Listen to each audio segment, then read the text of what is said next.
ante los temores y las incertidumbres de la vida, Dios nos ofrece esperanza. Saludos cordiales y bienvenidos sean todos a este su programa Encontrando Esperanza. Y esperamos que tú estés contento de encontrar esperanza aquí en este tu programa que se transmite por 3ABN.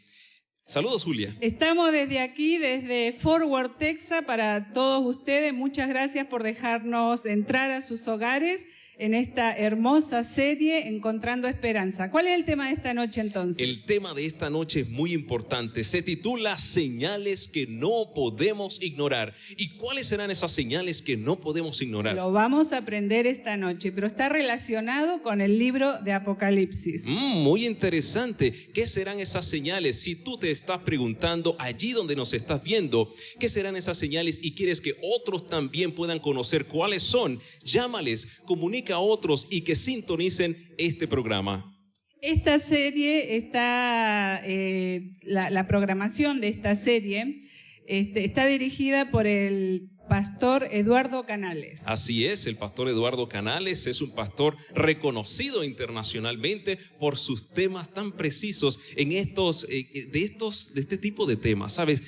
Tiempo del fin, ¿qué cosas? Señales que no podemos ignorar. Pero antes que nosotros entremos al tema de hoy, ¿qué hay? Le vamos a pedir al pastor Domínguez que pase, por favor. Él va a tener la oración en este momento. Sabes, Julia, amigos que nos están sintonizando y todos los presentes aquí en esta hermosa iglesia de Salim, el pastor Domínguez es pastor de la iglesia de Alvarado y Cleburne y estamos contentos de que esté con nosotros hoy. Pastor, el tiempo es suyo. Vamos a inclinar el rostro para pedir la bendición de nuestro Dios. Estamos agradecidos, Dios eterno, por el privilegio que nos das de encontrarnos en este lugar. Sin duda alguna que es una gran bendición para todos nosotros y deseamos que de forma especial para aquellos amigos que han llegado a este lugar con el anhelo de encontrar un mensaje de esperanza. Que el poder de tu Espíritu Santo pueda hablar a sus corazones. Que el mensaje que el pastor Eduardo Canales ha de expresar venga, Dios eterno, a enriquecer esa esperanza que la humanidad hoy está buscando. Quédate con nosotros en esta hora especial y continúa estando en control y en dirección de esta hermosa reunión. En el nombre de Jesús. Amén. Muchas gracias, pastor, por haber estado con nosotros. Estamos contentos de haber recibido la unción del Espíritu Santo y que el pastor haya invocado al nombre de nuestro Dios. ¿Por qué hay que invocar el nombre de Dios? Para escuchar su santa palabra.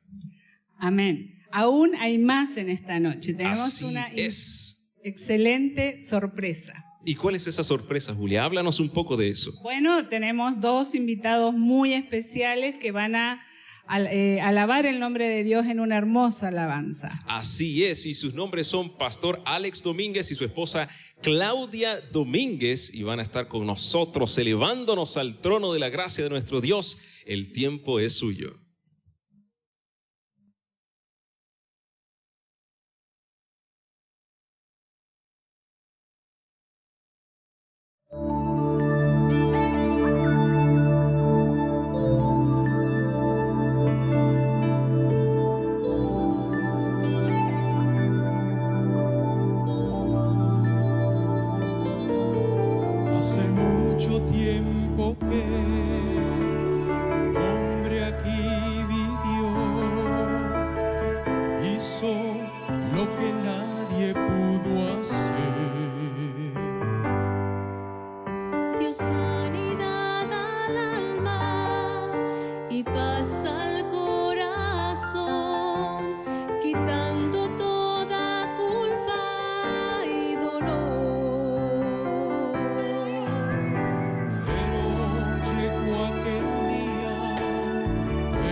Él fue menospreciado y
Apreciados hermanos, amigos, quiero aprovechar este momento para enviar un saludo muy especial a aquellos que nos están sintonizando por el canal 3 ABN Latino. Sean bienvenidos a esta programación Encontrando Esperanza. También quiero aprovechar para saludar a todos estos hermanos, amigos que se han dado cita aquí con nosotros en Fort Worth, Texas, para esta presentación titulada Señales que no podemos ignorar.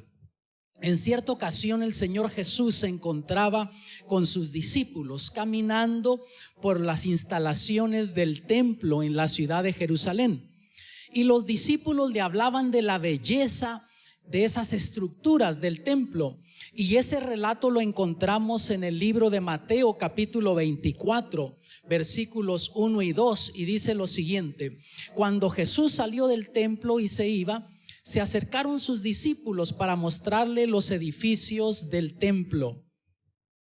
Respondiendo él les dijo: ¿veis todo esto? De cierto os digo que no quedará aquí piedra sobre piedra que no sea derribada. Me imagino que esta declaración del Señor Jesús debe de haber sacudido a esos discípulos, porque ese templo de Jerusalén era el orgullo de la nación judía. Era lo que le daba identidad a la nación judía, y que el Señor Jesús dijera que llegaría el día que no quedaría piedra sobre piedra en ese templo que no fuera destruida. De paso, historiadores cuentan que ese templo que había reconstruido el rey Herodes para el tiempo del Señor Jesús era un templo pero impresionante, magnífico. Tú vas ahora a Israel, vas a la ciudad de Jerusalén y encuentras la muralla del oeste, que le llaman la muralla de los lamentos. Es lo que queda de lo que fue las instalaciones del templo, porque fue destruida. Ya vamos a mencionar luego cómo sucedió este evento. Y ahí van los judíos a lamentarse por haber perdido ese templo, por la destrucción del templo, y van también a elevar sus oraciones a Dios. Pero del otro lado de esa muralla, que de paso queda solo la mitad de alto de lo que era una muralla altísima, del otro lado está lo que se le llama la mezquita de la cúpula dorada. Ahora es un santuario musulmán, pero allí estuvo el templo de el pueblo judío, y era un templo impresionante. Dicen que era el doble de alto de lo que es ahora esta mezquita. Hace un tiempo atrás mi esposa y yo estuvimos visitando allí. Tú vas también a una parte de la ciudad de Jerusalén y encuentras una maqueta de lo que era la ciudad antigua de Jerusalén en el tiempo de nuestro Señor Jesucristo. Y cuando tú comparas los edificios, las casas en la ciudad con la estructura del templo, tú ves la diferencia. Comparas la medida y te das cuenta que era un templo impresionante, ¿no? Unas dimensiones tremendísimas. Pero la historia registra que en el año 66, después de nuestro Señor Jesucristo, o sea, hablando de 35 años después de que el Señor Jesús hizo esta predicción, el general Cestio Galio, el gobernador de la provincia de Siria para el Imperio Romano, vino a calmar una insurrección, un levantamiento del pueblo judío, porque ya hacía casi 130 años que estaban bajo el yugo romano. Roma los había anexado como provincia y estaban cansados de la opresión y se levantaron en contra del gobierno romano. Entonces viene Cestio Galio a calmar esa rebelión. Eso lo encuentras en el libro de Historia de la Iglesia, y dice así: en el año 66 después de Cristo, aproximadamente 35 años después que Jesús hizo esta predicción, el ejército romano, al mando de Cestio Galio, el gobernador romano de Siria, vino a terminar con una rebelión que se había levantado en Jerusalén. Al ponerle sitio a la ciudad, sus habitantes soportaron el asolamiento impuesto por el ejército romano, y finalmente los ejércitos romanos se retiraron desalentados, de hecho, por no haber sido capaces de tomar la ciudad. Y sabes una cosa, los judíos pensaron que esta era una señal de derrota para el ejército romano. y de éxito, de triunfo para ellos como nación judía. Pero sabes una cosa, tú que también nos ves desde tu hogar, los cristianos no lo vieron de esta manera.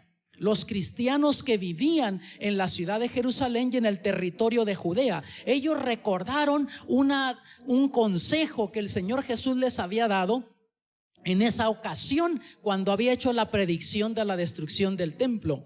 Ahí en Mateo 24, versículos 15 al 18 está lo siguiente: por tanto, cuando veáis en el lugar santo la abominación desoladora de que habló el profeta Daniel, el que lee entienda.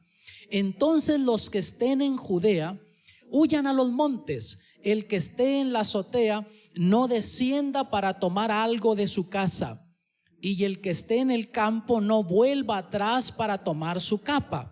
Y los cristianos recordaron lo que el Señor Jesús les había dicho a los discípulos. Y una vez que se retira el ejército romano con Cestio Galio, dijeron: esta es la oportunidad. Y entonces huyeron a las montañas, y los que estaban en el territorio de Judea también se fueron de allí a las montañas.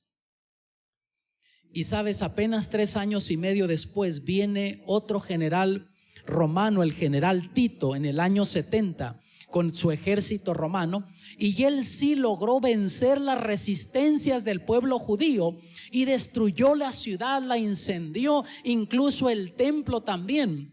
Historiadores cuentan, amados, que 500,000 de judíos aproximadamente fueron masacrados por el ejército romano. 500,000 judíos, imagínense, entre Jerusalén y el territorio de Judea. Casi exterminan al pueblo judío. Pero una cosa interesante, hermanos, esos mismos historiadores dicen que ningún cristiano murió en la ciudad de Jerusalén. ¿Por qué razón? Porque ellos no ignoraron las señales que el Señor Jesús había dado. Los judíos, amados, la mayoría de ellos ignoraron la señal que el Señor Jesús les había dado y como resultado pagaron con sus vidas. ¿Qué te dice eso? Que vale la pena obedecer lo que Dios nos pide que hagamos, ¿no te parece? Tú que estás en tu hogar, hay bendiciones como resultado de obedecer lo que Dios nos pide. Y así regresamos a la historia inicial. Salen del templo con Jesús, con sus discípulos, y se van a un lugar muy frecuentado de ellos, muy familiar. Versículos 3 al 5 dice: y sentándose él en el monte de las olivas, se llegaron a él los discípulos aparte diciendo: dinos, ¿cuándo serán estas cosas? ¿Y qué señal habrá de tu venida y del fin del mundo? Déjenme detenerme aquí antes de que terminemos de leer esta cita. Algo interesante, estando del monte de los olivos, tú tienes una vista panorámica preciosísima de la ciudad de Jerusalén y sobre todo de la área donde estuvo el templo. Quiere decir que cuando le hacen esa pregunta al Señor Jesús, están viendo a la distancia ese hermoso templo en la ciudad de Jerusalén. Ahora, hermanos, los discípulos quedaron preocupados por lo que el Señor Jesús había dicho. Y ellos relacionaban la destrucción del templo con la venida de nuestro Señor Jesucristo y el fin del mundo. Ellos pensaban que si algún día ese templo iba a ser destruido, sería cuando viniera el fin del mundo y la venida de nuestro Señor Jesucristo. Y le preguntan, pero ahora noten ustedes algo interesante. ¿Cómo respondió el Señor Jesús? Respondiendo Jesús les dijo: mirad que nadie os engañe. Noten que antes de contestar las preguntas que ellos tenían, Él les dio una advertencia y siguió diciendo: porque vendrán muchos en mi nombre diciendo: yo soy el Cristo, y a muchos engañarán. Quiere decir que en relación con lo que tendría que ver con el fin del mundo y la venida de Cristo, habría engaño. Al fin del tiempo habría engaño en el nombre de religión cristiana, porque el Señor Jesús dijo: muchos van a venir en mi nombre. No iba a ser en el nombre de religión pagana el engaño, sino en el nombre de religión cristiana. Entonces vamos a ir a la Biblia a ver qué es lo que la Biblia tiene que decirnos sobre las señales de la venida de nuestro Señor Jesucristo y del fin del mundo. Y sabes una cosa interesante.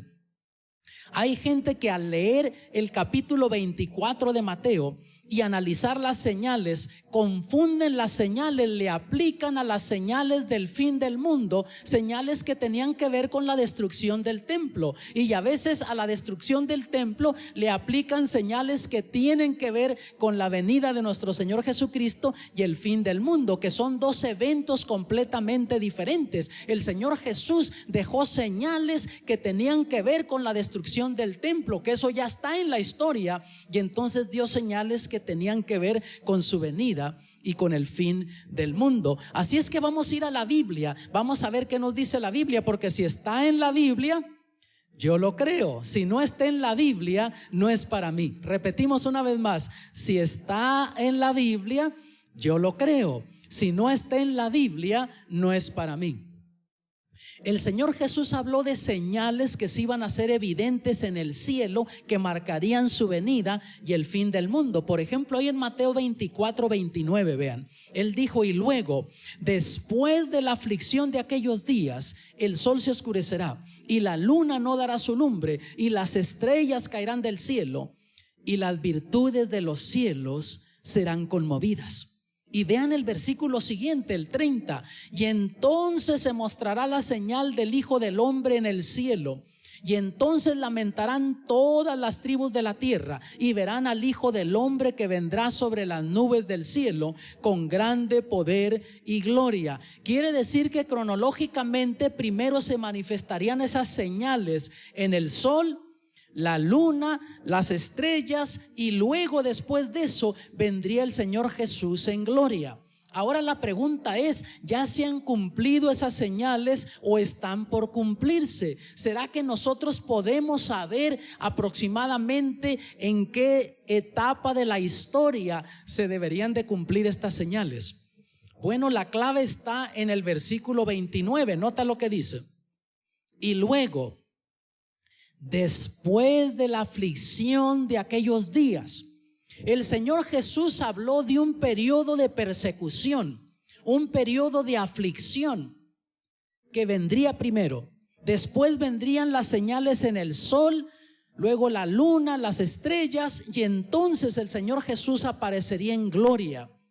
Ahora, cuando tú piensas en la historia de qué aflicción de aquellos días estaba hablando el Señor Jesús, y lo ves en contexto de cómo se presenta la profecía bíblica, por ejemplo en el libro de Daniel y el libro de Apocalipsis, tú descubres que del periodo del cual estaba hablando nuestro Señor Jesucristo fue lo que en la historia se le llamó el periodo de tribulación, que comenzó en el año 538 de nuestra era y se extendió hasta el año 1798. Un periodo de 1260 años. Y de paso te digo, ese periodo de 1260 años se menciona en los libros proféticos de Daniel y de Apocalipsis. Se mencionan con diferentes terminologías proféticas, pero hacen referencia a ese periodo de tiempo. Y algo interesante también: cada vez que se menciona ese periodo de tiempo, se menciona en conexión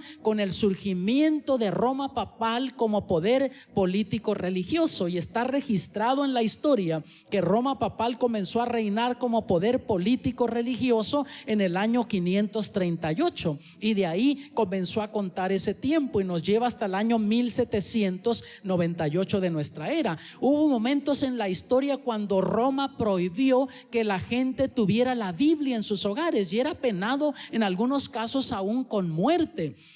Solamente los clérigos, los líderes religiosos tenían acceso a la Biblia. El laicato, la gente común, no tenía acceso a la Biblia.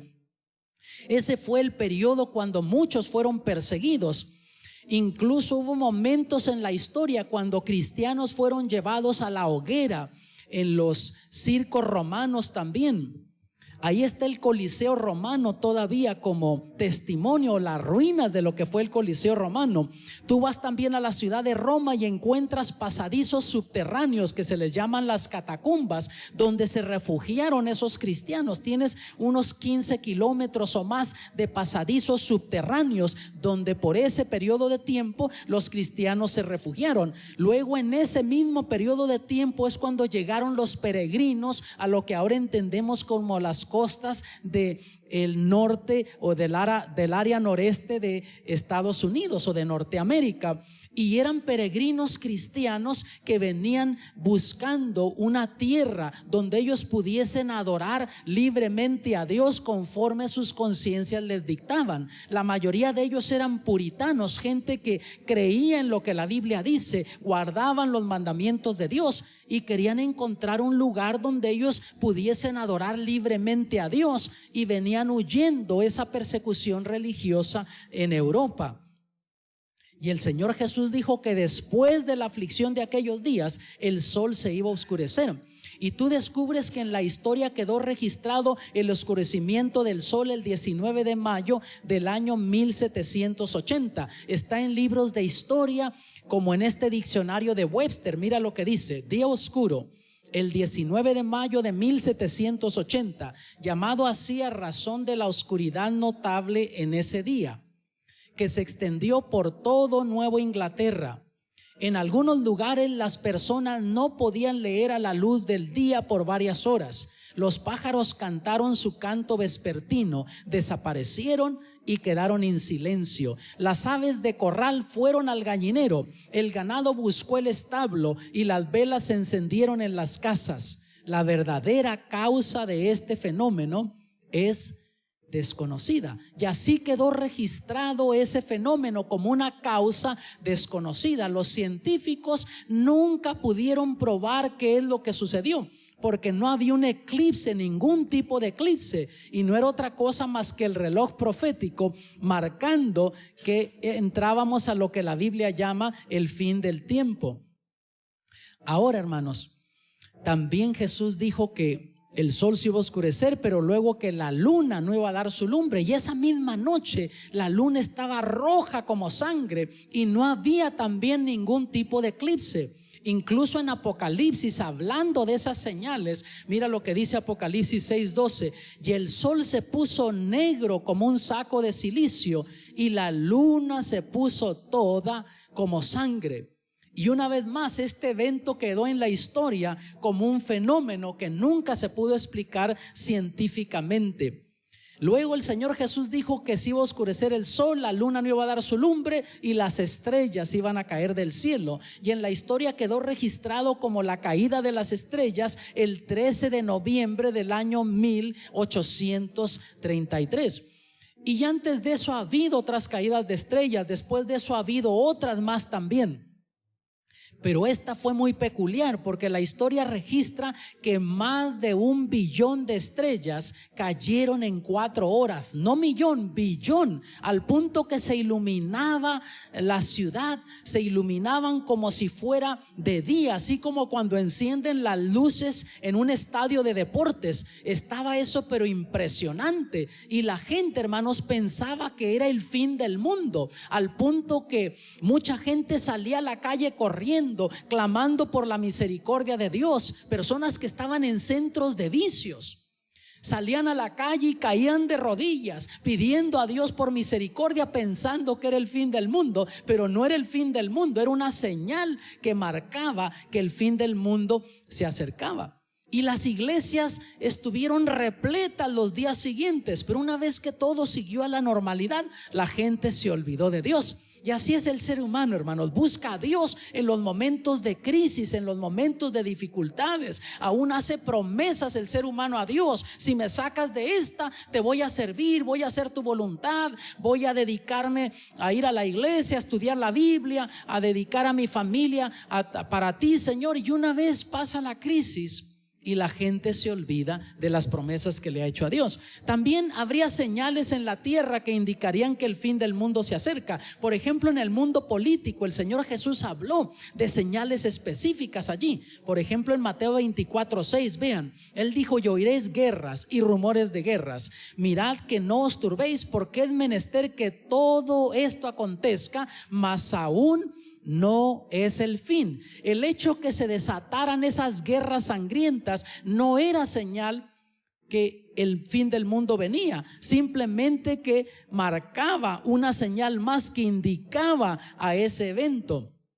Incluso el siglo XX, hermanos, quedó registrado como el más sangriento de todos. Se cree que 180 millones de personas murieron en guerras. Y sabes que antes siempre ha habido guerras, pero en el pasado el ser humano no tenía la capacidad para poder destruir masivamente. Se peleaban al principio con palos, con piedras, con resorteras, con lanzas después. Pero ya para el siglo XX el ser humano había desarrollado la tecnología para tener armas de destrucción masiva. Y fue increíble lo que sucedió en el siglo XX. Hablando el apóstol Pablo de esto, vean 1 Tesalonicenses 5:3 dice que cuando dirán paz y seguridad, entonces vendrá sobre ellos destrucción de repente, como los dolores a la mujer preñada, y no escaparán.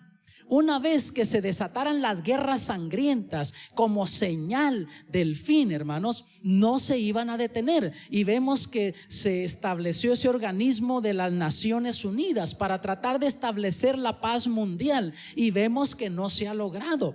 Ha habido momentos en la historia que parece que se está logrando la paz mundial, pero se comienzan a desatar guerras internacionales, guerras en tribus, guerras regionales, y el ser humano no ha podido controlar esto ni traer paz mundial.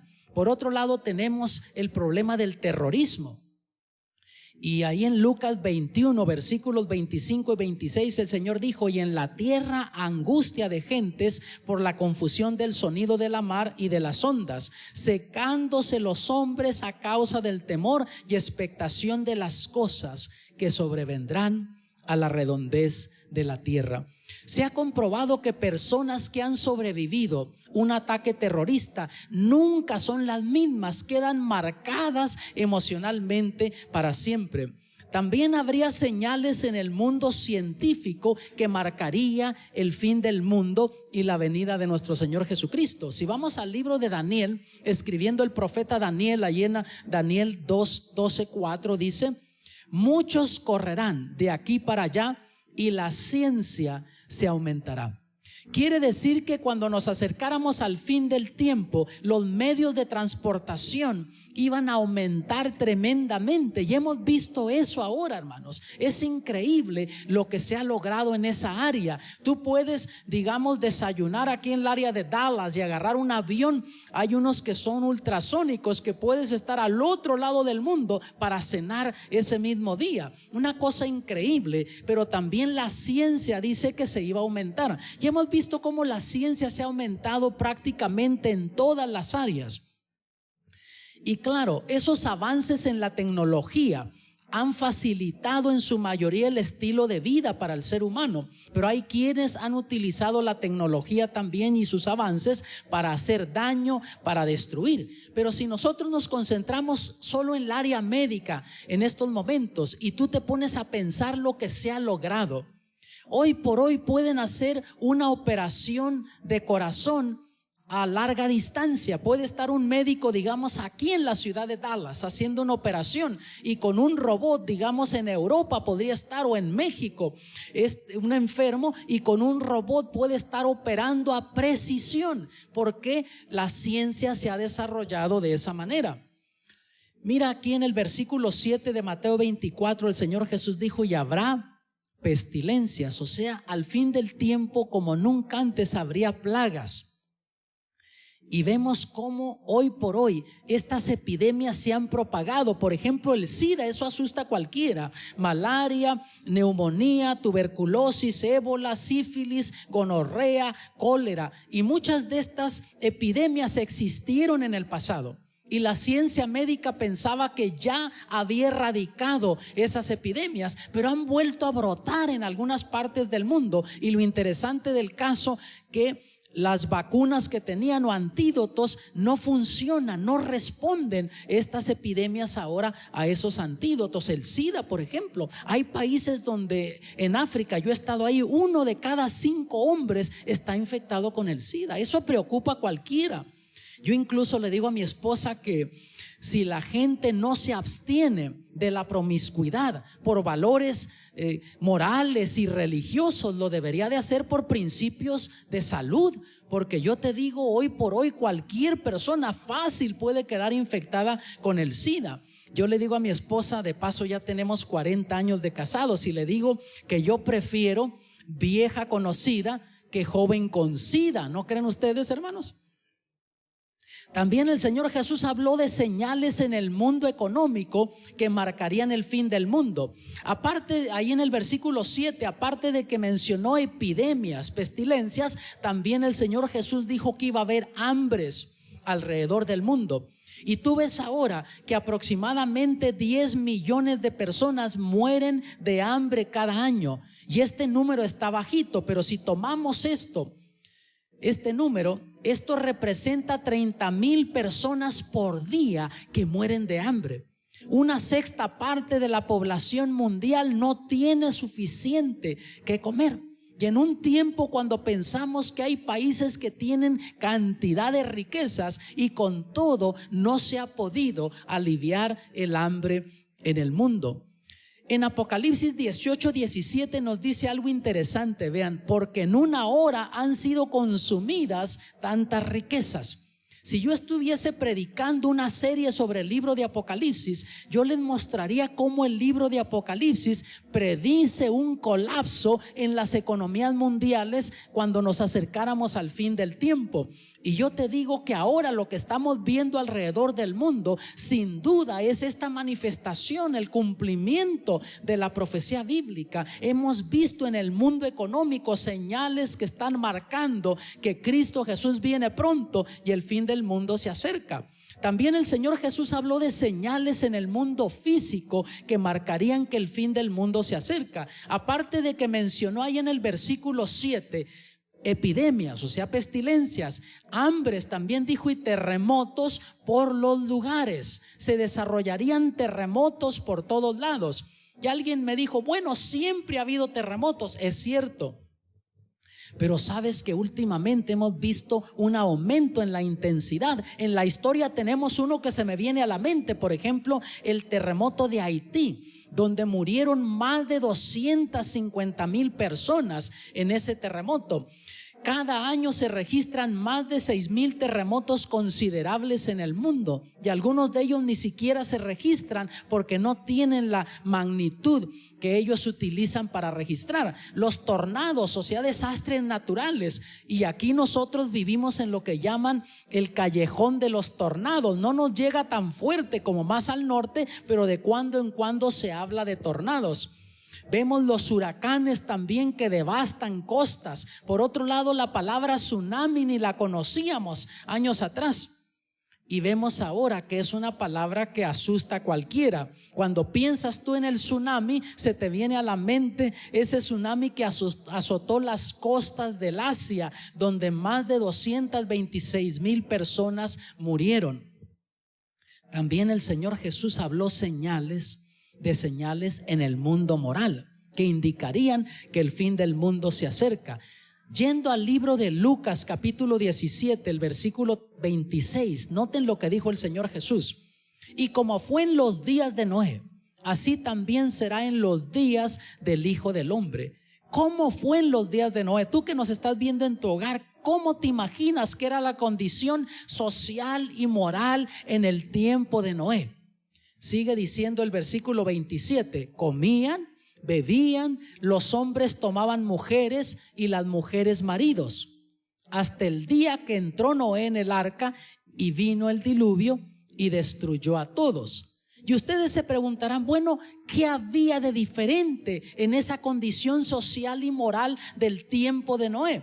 Para comenzar, hermanos, noten que no se menciona allí nada en contexto espiritual. La gente comía, bebía, o sea, vivían solamente para satisfacer sus gustos, sus deseos. Vivían solo para las cosas superficiales de la vida. Se menciona que se casaban, se daban en casamiento, o sea, ya no respetaban esa institución sagrada que es el matrimonio. Si yo estuviese presentando una serie matrimonial ahora, yo les mostraría del libro de Efesios capítulo 5 cómo la relación matrimonial es un símbolo de la relación entre Cristo y la iglesia, y el diablo quiere destruir esta institución sagrada, y ya no respetaban en ese entonces esta institución sagrada. Y yo te digo, estamos viviendo nosotros también esa misma condición social y moral. Antes alguien te decía: te presento a mi novio, te presento a mi novia, y uno daba por sentado que era pues una relación sana entre dos personas que se estaban conociendo, para un día casarse y entonces vivir como Dios manda, con su bendición, y convivir como marido y mujer. Ahora no, alguien te dice: te presento a mi novio, te presento a mi novia, y ya uno ni pregunta, porque con lo que ve da por sentado que ya están viviendo como marido y mujer. A veces tienen hijos y hasta nietos y nunca se han casado, no han recibido la bendición que Dios tiene reservada para aquellos que viven dentro de los parámetros que Él estableció, que es la relación matrimonial. Y tú sabes que la gente hoy por hoy trata de explicar todo políticamente correcto. A eso, ¿cómo le llama la gente? Yo vivo en unión libre. ¿Han escuchado esa explicación? Yo vivo en unión libre. Pero sabes que en la Biblia no hay tal cosa como unión libre. O vives como Dios manda, o estás viviendo en fornicación, o estás viviendo en adulterio. Una de las dos. Luego en los versículos 28 al 30 sigue describiendo, vean, y dice: asimismo también como fue en los días de Lot. Comían, bebían, compraban, vendían, plantaban, edificaban, mas el día que Lot salió de Sodoma, llovió del cielo fuego y azufre y destruyó a todos. Como esto será el día en que el Hijo del Hombre se manifestará. Quiere decir que también esa condición social y moral que prevalecía en el tiempo de Lot, sobrino de Abraham. De paso, tú vas al libro de Génesis y descubres que en el tiempo de Abraham existieron esas ciudades, Sodoma y Gomorra. Estaban en la parte sur del Mar Muerto. Y se habían ellos ya pervertido tanto moral y socialmente que Dios tuvo que destruir esas ciudades. Pero antes de hacer eso mandó 2 ángeles que fueron a sacar a Lot, que era sobrino de Abraham, y a la familia de Lot. Y el registro bíblico allá en Génesis cuenta que cuando estos ángeles entran a la ciudad de Sodoma, pasan por la plaza de allí, y de paso no iban como ángeles, velaron su gloria. Muy posible que parecían 2 jóvenes bien parecidos. Entonces entran y los comienzan a seguir hombres de la ciudad que estaban en la plaza, y se dan cuenta que se dirigen hacia la casa de Lot. Y van y le comienzan a tocar la puerta a Lot, y le decían que los echara fuera, que los dejara salir, porque querían tener relaciones sexuales con ellos, querían violar a estos jóvenes. Incluso Lot salió a quererlos calmar y le metieron una paliza que casi lo matan. Los ángeles desplegaron un poco de su gloria, y la Biblia dice que quedaron cegados, quedaron ciegos estos hombres. Y estaban tan pervertidos, hermanos, que así como estaban ciegos, la Biblia dice que andaban palpando, buscando dónde estaban estos jóvenes para violarlos. ¿Has escuchado tú la palabra sodomizar? ¿La has escuchado alguna vez? ¿Sabes de dónde viene esa palabra? De esa ciudad, de Sodoma. ¿Qué quiere decir sodomizar? Cuando violan, ultrajan a una persona contra naturaleza. Poniéndolo en palabras claras, cuando una persona tiene sexo anal con otra persona, eso es entonces lo que representa esta palabra, sodomizar. Y ya lo estaban practicando en el tiempo de Sodoma y Gomorra. El apóstol Pablo, escribiendo de esas tipos de condición social y moral, vean lo que dice aquí en Romanos capítulo 1, versículos 26 y 27. Por esto Dios los entregó a afectos vergonzosos, pues aún sus mujeres mudaron el natural uso en el uso que es contra naturaleza. O sea, a las mujeres ya no les gustaron más los hombres. Ahora querían tener relaciones íntimas mujer con mujer. Y vean lo que sigue diciendo. Y del mismo modo también los hombres, dejando el uso natural de las mujeres, se encendieron en sus concupiscencias los unos con los otros, cometiendo cosas nefandas. ¿Quiénes?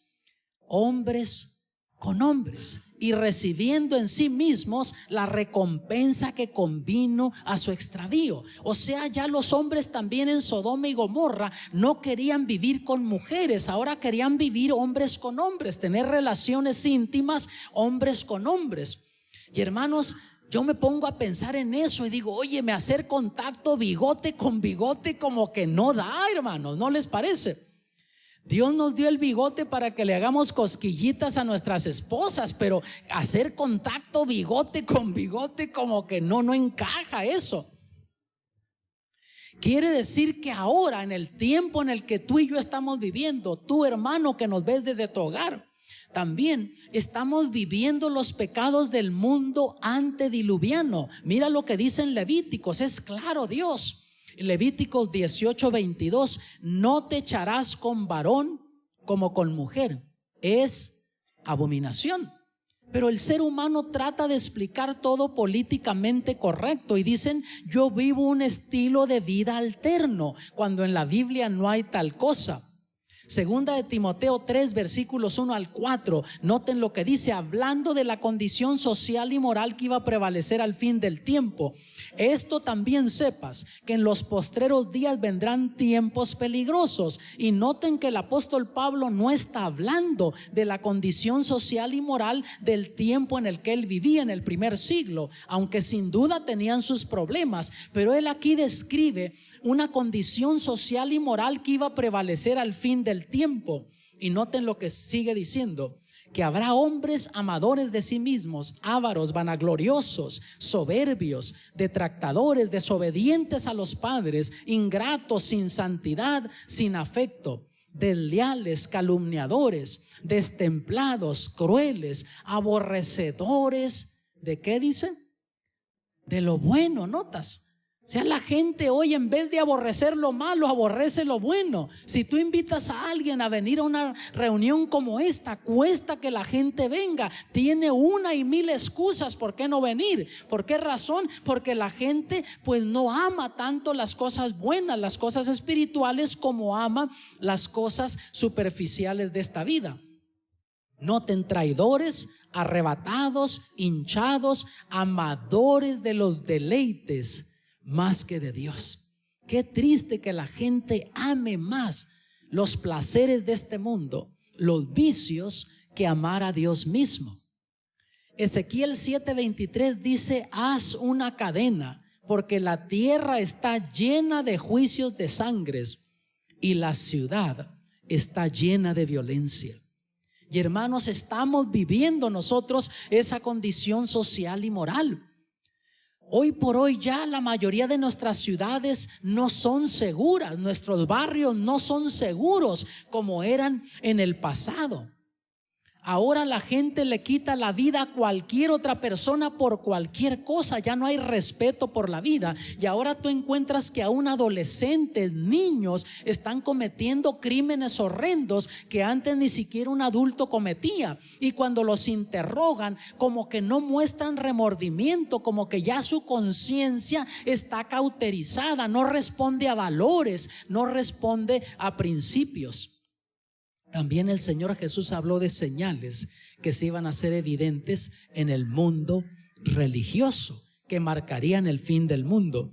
Mira ahí en el versículo 11 del capítulo 24, dijo el Señor Jesús, y muchos falsos profetas se levantarán y engañarán a muchos. Quiere decir que al fin del tiempo, hermanos, como nunca antes iba a manifestar gente que aparecería engañando, usando el nombre de Dios. Y yo te digo, yo conozco mucha gente que ha quedado chasqueada, desilusionada, porque ha depositado su confianza en un hombre y no en Dios, y esos hombres terminan chasqueando a la gente. Mira el versículo 24, porque se levantarán falsos cristos y falsos profetas, y darán señales grandes y prodigios, de tal manera que engañarán, si es posible, aún a los escogidos. Y hoy tú descubres que la gente busca los milagros aparatosos, reuniones donde se habla de milagros aparatosos. Y tú que estás en tu hogar, no me malentiendas, yo creo en los milagros. Hermanos que están aquí con nosotros, yo creo en los milagros. He visto milagros que Dios ha obrado en mi vida, en la vida de seres queridos míos, de amigos, hermanos. Pero el hecho de que suceda un milagro no es la autenticidad de la verdad de Dios. El diablo también tiene poder para imitar milagros. ¿Sabías tú eso? Si no lo crees, lee en el libro de Éxodo, cuando Dios mandó a Moisés que sacara al pueblo de Israel, y Dios le dio señales que Moisés hacía delante de Faraón. ¿Y qué hacía Faraón? Mandó traer a sus magos, y esos magos entonces reproducían esos mismos milagros, imitaban esos milagros. Así es que el hecho de que suceda un milagro no es garantía de la autenticidad de la verdad de Dios. De paso te digo que hay un solo milagro que el diablo no puede imitar. Fuera de eso, que sane una persona que está, digamos, en una silla de ruedas, comience de repente a caminar. El diablo tiene poder para hacer eso, pero hay un solo milagro que el diablo no puede imitar. ¿Sabes cuál es? La transformación del alma, la transformación del corazón. Una persona que es malvividora, que ahora viva como Dios manda, que se goce en guardar los mandamientos de Dios, ese milagro el diablo no lo puede imitar. Mateo 24:12 dice: y por haberse multiplicado la maldad, el amor de muchos se resfriará. Aún la gente buena dejaría de ayudar a los demás simplemente porque hay gente que toma ventaja de la gente buena. Alguien me dijo una vez: pastor, dice, uno quiere ayudar a la gente y lo toman manso por menso. Y a veces sucede eso, y ya la gente queda arisca después, ya no quiere ayudar al necesitado. Pero mira el versículo 14: y será predicado este evangelio del reino, ¿dónde? En todo el mundo, por testimonio a todos los gentiles, y entonces vendrá el fin. No dice, hermanos, que todo el mundo va a aceptar el evangelio. Simplemente todo el mundo, todo ser humano tendrá la oportunidad de decir sí o decir no al evangelio. Ahora, hermanos, con los desarrollos de la ciencia y la tecnología, por vía satélite, por internet, la gente tiene alcance a los mensajes que se están predicando alrededor del mundo, y mucha gente está aceptando el evangelio. Tú que estás en tu hogar tendrás oportunidad de decir a Dios sí o decir no. Tú que estás con nosotros aquí en Fort Worth, Dios te está dando la oportunidad que tú puedas responder al evangelio, al amor de Dios, o que digas sí o que le digas no al amor de Dios. Y el versículo 42 dice: velad pues, porque no sabéis a qué hora ha de venir vuestro Señor. Quiere decir, hermanos, que en la Biblia no hay fecha exacta de cuándo vendría el Señor Jesús.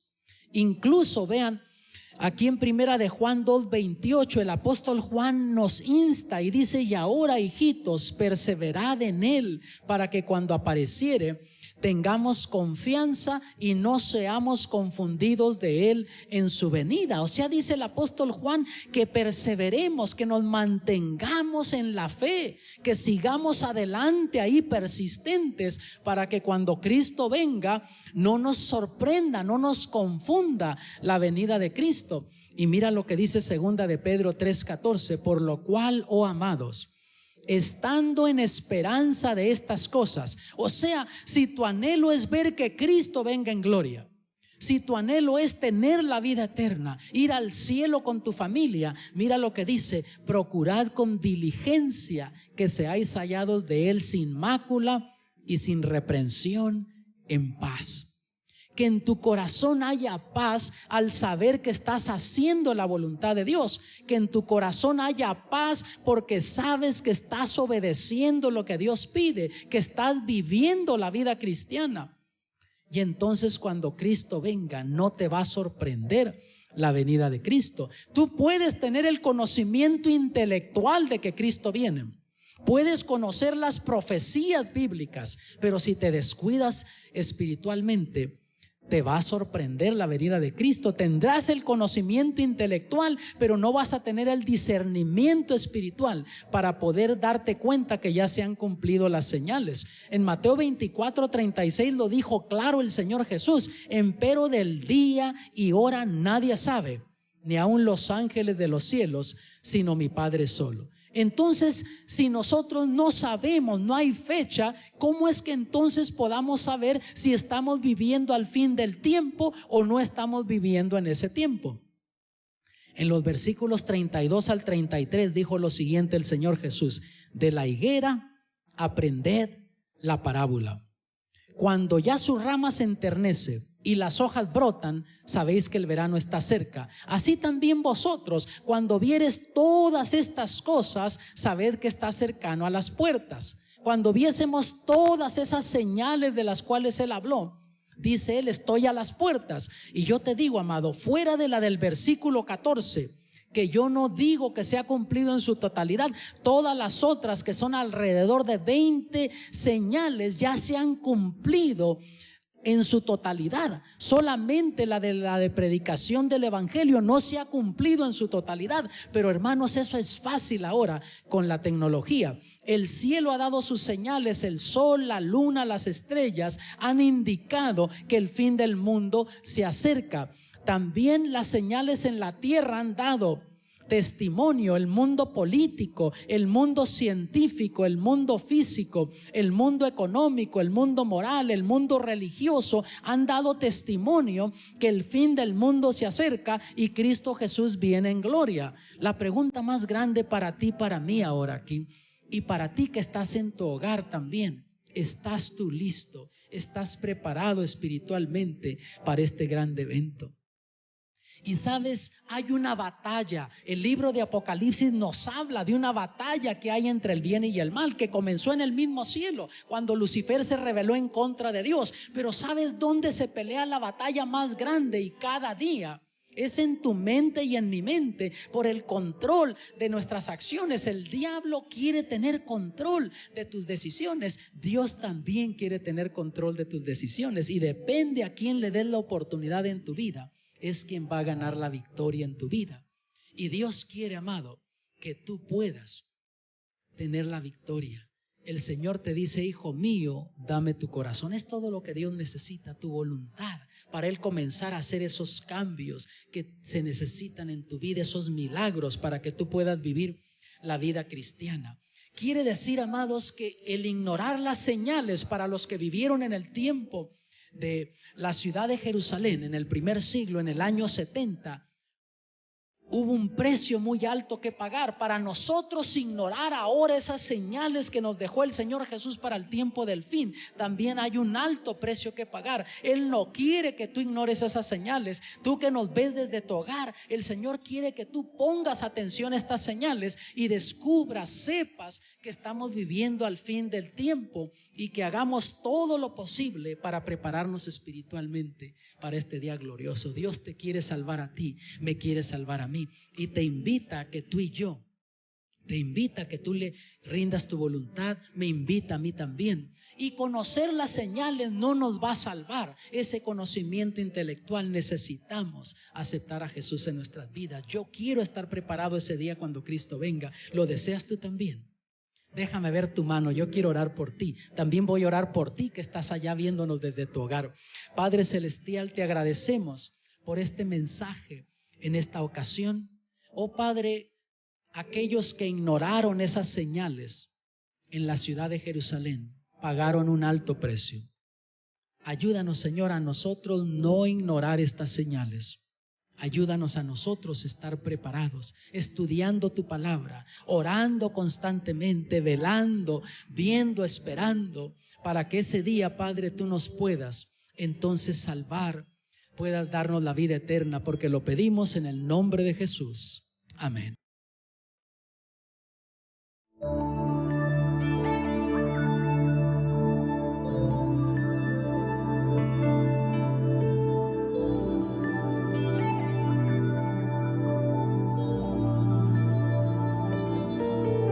Hace mucho tiempo que